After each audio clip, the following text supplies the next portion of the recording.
I'll take you back to my first day at RHS this fall.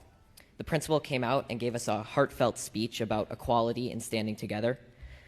He began to list countless races, such as Latino, Asian, expressing how much they matter and how important they are.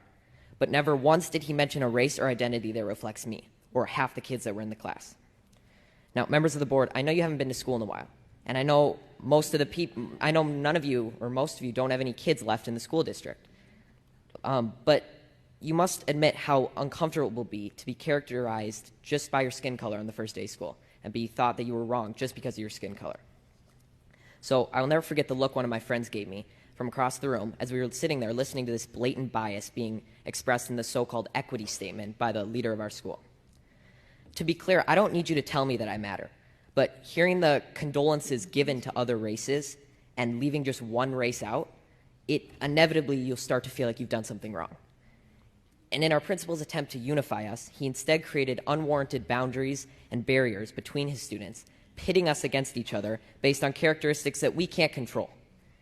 In another separate instance, I was told that writing "All Lives Matter" on the whiteboard was political and could be seen as offensive. When I questioned the teacher after class, she told me that she didn't have an answer and she just had to erase it, and it was quickly erased.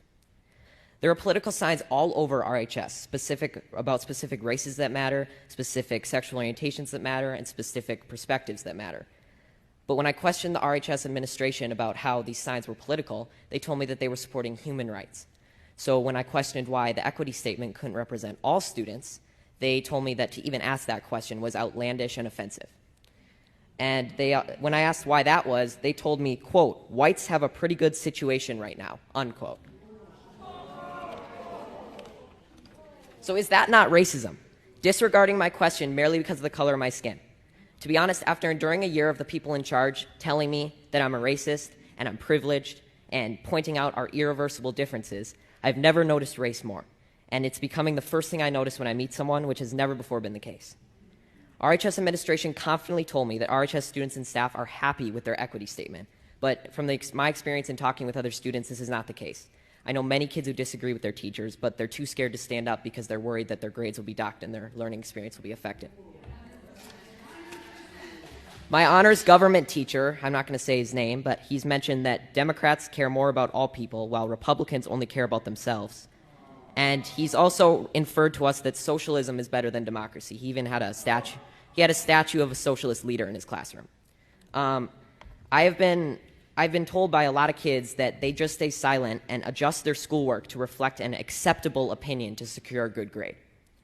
I've been approached by multiple teachers who have told me in private that they just want to say that they agree with me and they support me standing up, but they can't say it in front of the class for fear of being disciplined by the administration in some way or losing their jobs. There is clearly only one way to think in this district, and that is that they are teaching their kids to shut up if they don't agree.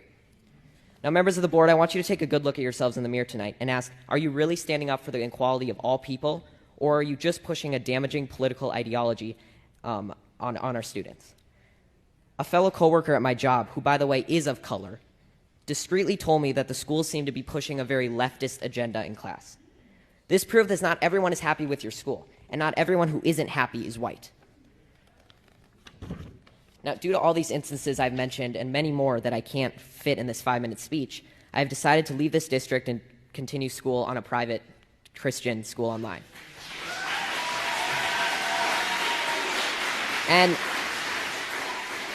And there will be sacrifices, and I will not get to walk in the graduation ceremony or attend milestones at RHS, but I will be able to learn in an environment that is not intent on punishing me daily for my skin color and political views.